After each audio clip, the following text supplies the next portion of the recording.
जंगली जानवरों को इंसानों पर हमला करते देखा होगा, लेकिन क्या हो अगर कहानी कुछ उल्टी हो जाए। कहानी शुरू होती है एक जंगल सफारी पार्क से, जहां कुछ शिकारी एक शेर के छोटे से बच्चे को पकड़ने के लिए अंदर घुसते हैं। शेर का बच्चा मासूमियत से खेल रहा था जब अचानक जाल फेंका गया और वह फंस गया। कुछ ही घंटों में उसे एक लोहे के पिंजरे में बंद करके हवाई जहाज में डाल दिया गया। इसी दौरान हम मिलते हैं एल्मा से, एक 25 साल की लड़की जिसका सपना है दुनिया की सबसे बेहतरीन पियानिस्ट बनना। एल्मा को बचपन से ही जानवरों से खास लगाव था। जब उसे पता चला कि उसे एक आइलैंड विरासत में मिला है तो वह बिना वक्त गंवाए वहां जाने का फैसला करती है। यह आइलैंड उसके दादा का था, जिन्होंने उसे कई साल पहले गोद लिया था। अब उनकी मौत के बाद यह जगह एल्मा के नाम हो चुकी थी। आइलैंड पर पहुंचने पर अंकल जो ने उसका गर्मजोशी से स्वागत किया। सामने एक खूबसूरत लकड़ी का घर था जिसकी दीवारों पर बीते समय की यादें सजी थीं। रात हुई तो एल्मा ने दादा की पुरानी वीडियोस देखने का फैसला किया। वीडियो प्ले होते ही उसकी आंखें भर आईं। उसमें उसके दादा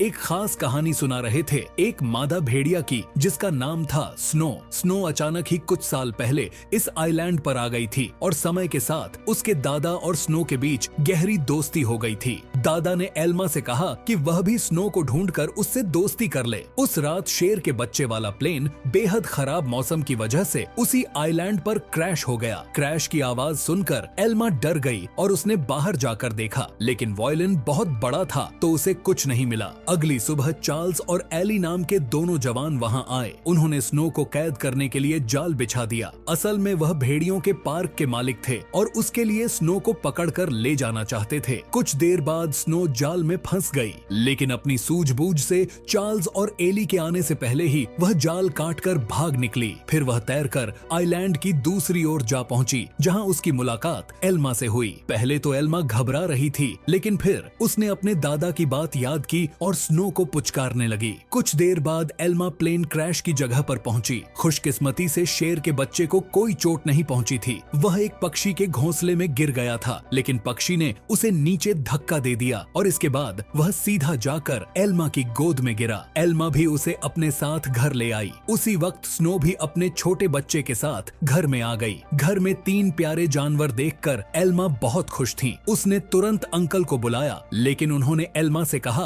कि इन खतरनाक जानवरों को घर में रखना ठीक नहीं है, तुम्हें इन्हें जू वालों को दे देना चाहिए। अंकल ने यह भी बताया कि शेर के बच्चे को ढूंढते हुए जू के कर्मचारी वहां जरूर आएंगे, और हुआ भी बिल्कुल वैसा ही। अगले दिन एनिमल कंट्रोल वाले वहां पहुंच गए। वह जानती थी कि जू वाले कितने बेरहम होते हैं, इसलिए उसने फैसला किया कि वह उन्हें जानवरों के बारे में कुछ नहीं बताएगी। उसने झूठ कह दिया कि उसने किसी शेर के बच्चे को नहीं देखा। घर लौटकर उसने देखा कि स्नो अपने बच्चे के साथ साथ शेर के बच्चे को भी दूध पिला रही थी। उसे बेहद खुशी हुई क्योंकि अब स्नो दोनों बच्चों का ख्याल रख रही थी। जैसे जैसे दिन बीतते गए, दोनों बच्चों में दोस्ती बढ़ती रही। एल्मा ने भेड़िए के बच्चे का नाम जैक रखा और शेर के बच्चे का नाम ड्रीम। उधर अंकल जो को चिंता थी कि यह जंगली जानवर एल्मा को कोई नुकसान न पहुंचा दे, लेकिन इसी तरह कुछ महीने गुजर गए और अब दोनों बच्चे थोड़े बड़े हो चुके थे। एल्मा उन्हें आइलैंड पर घुमाने ले जाती और अपने दादा की मनपसंद जगह पर उनके साथ खेलती थी। बदकिस्मती से एक दिन जब एल्मा पियानो के ऑडिशन के लिए गई थी तो पीछे से वह भेड़िए के पार्क वाले आइलैंड पर घुस गई। इस बार वह स्नो को कैद करके अपने साथ ले ही गई। उधर एल्मा का सिलेक्शन भी हो गया और वह बेहद खुश थी, लेकिन जब वह घर लौटी तो उसके होश उड़ गए। उसके घर का सारा सामान बिखरा हुआ था क्योंकि दोनों बच्चे भूख की वजह से परेशान हो गए थे। एल्मा ने स्नो को ढूंढने के लिए पूरा आइलैंड छान मारा, लेकिन स्नो तो वहाँ थी ही नहीं। अब उसे ही बच्चों का पेट भरना था, इसलिए उसे नाच आते हुए भी अपनी पियानिस्ट की नौकरी छोड़नी पड़ी। वह तुरंत आइलैंड पर पहुँचे। उन्हें लगा कि जरूर जंगली जानवरों ने एल्मा पर हमला कर दिया होगा, इसलिए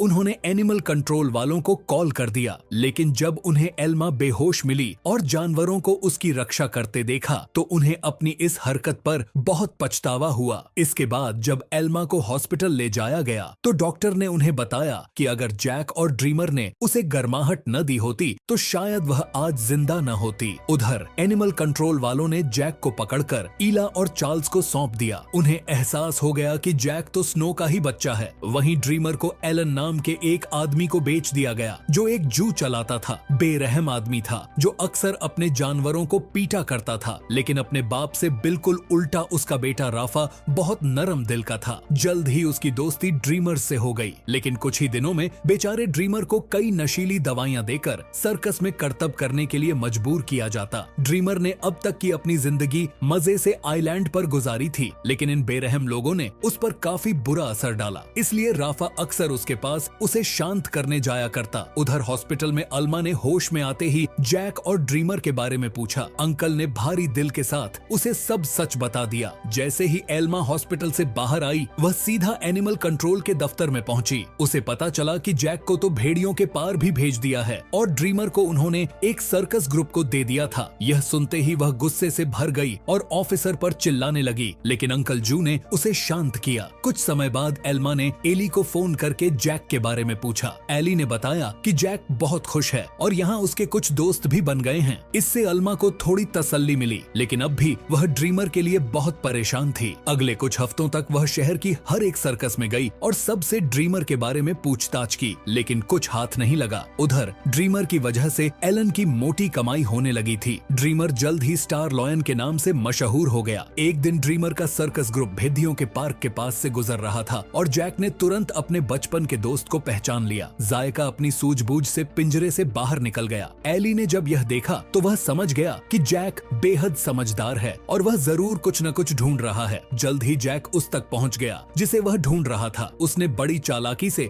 ड्रीमर को भी पिंजरे से छुड़ा लिया। इतने महीनों के बाद एक दूसरे से मिलने पर दोनों जमकर खेले। जब एलन को ड्रीमर के भागने का पता चला तो उसने गुस्से में बेहोश करने वाली बंदूक निकाल ली। उसके बेटे राफा ने उसे रोकने की बहुत कोशिश की, लेकिन लालची एलन ने उसकी एक न सुनी। हार कर राफा भी ड्रीमर को ढूंढने एलन के साथ चल पड़ा। एलन ने एली को भी ड्रीमर के बारे में बताया। अब वह समझ गए थे कि जैक और ड्रीमर दोनों साथ ही हैं। इसी वजह से पूरे शहर में हाई अलर्ट जारी कर दिया गया। उस शाम एली ने एल्मा को सब कुछ बताया और कहा कि एनिमल कंट्रोल वाले दोनों जानवरों के पीछे पड़े हैं। यह सुनकर एल्मा घबरा गई, लेकिन एली ने बताया कि उन्होंने जैक के शरीर में ट्रैकर फिट किया था। जैक और ड्रीमर की आखिरी लोकेशन एक जंगल के आसपास थी। अब एल्मा और एली ने मिलकर जानवरों को ढूंढने का फैसला किया। उधर दोनों जानवर शहर में खुलेआम घूम रहे थे, इसलिए पुलिस ने शूट साइट के ऑर्डर्स दे दिए। बाद में दोनों जानवर फिर से जंगल में पहुंच गए, जहां एलन और राफा ने उन्हें देख लिया। लालची एलन ने ड्रीमर पर अपनी ट्रैंकुलाइजर गन से हमला कर दिया, लेकिन उसी वक्त जैक बीच में आ गया और अपने दोस्त के बदले खुद गोली का शिकार हो गया। बेचारा जैक तो उसी वक्त बेहोश हो गया, जबकि ड्रीमर को वहां से भागने का मौका मिल गया। उसके भाग जाने के बाद राफा ने तुरंत जैक का ड्रैगन हटाकर उसे दवाई दे दी, जिससे बेहोशी की गोली का असर खत्म हो जाए। कुछ देर बाद बाप बेटा एक बार में पहुंचे और एली और एल्मा भी एक ट्रैकर के जरिए उन तक पहुंच गए। एलन ने उनसे कहा कि उसके पास कोई ट्रैकर वगैरह नहीं है और उन्हें बाहर भेज दिया, लेकिन समझदार राफा ने बाथरूम का बहाना बनाकर एली और एल्मा को सब सच बता दिया। वह उन्हें जंगल में ले गया, जहां आखिरकार उन्हें ड्रीमर मिल गया। इसके बाद ड्रीमर उन्हें एक झोपड़ी में ले गया, जहां जैक आराम कर रहा था। खुशकिस्मती से उसे सही टाइम पर होश आ गया था, लेकिन तभी उन्हें पुलिस के आने का शक हुआ तो एल्मा ने दोनों जानवरों को खुफिया रास्ते से भगा दिया। अब आइलैंड तक पहुंचने के लिए उन्हें सिर्फ एक नदी पार करनी थी। पुलिस से बचने का यही एकमात्र रास्ता था, लेकिन मुश्किल यह थी कि वहां कोई कश्ती नहीं थी और तैरना ही एकमात्र विकल्प था। जैक बिना समय गंवाए पानी में कूद पड़ा, लेकिन ड्रीमर के चेहरे पर डर साफ झलक रहा था। एल्मा ने उसे हिम्मत देने की कोशिश की। ड्रीमर, हम सब मिलकर इसे पार कर सकते हैं। लेकिन ड्रीमर के पैर जैसे जड़ हो गए थे। अचानक जंगल से एक आवाज आई, पत्तियों की सरसराहट और फिर पैरों की धमक। वे आ रहे हैं, जैक चिल्लाया। डर के मारे ड्रीमर ने पीछे हटने की कोशिश की और जंगल की ओर दौड़ पड़ा। एल्मा उसे रोकना चाहती थी, लेकिन समय कम था। जैक और एल्मा नदी पार कर रहे थे, तभी अचानक बंदूक चलने की आवाज गूंज उठी। एल्मा का दिल बैठ गया। क्या ड्रीमर अब इस दुनिया में नहीं रहा? आइलैंड पर पहुंचते ही एल्मा के आंसू छलक पड़े। उसने जैक की ओर देखा। क्या हमने उसे खो दिया? लेकिन तभी झाड़ियों के पीछे से एक परछाई निकली। वह ड्रीमर था। मैं जंगल में पुलिस को भटकाने गया था। ड्रीमर मुस्कुराया। जैक और एल्मा ने राहत की सांस ली। ड्रीमर जिंदा था। खुशी में तीनों एक दूसरे से लिपट गए। रात को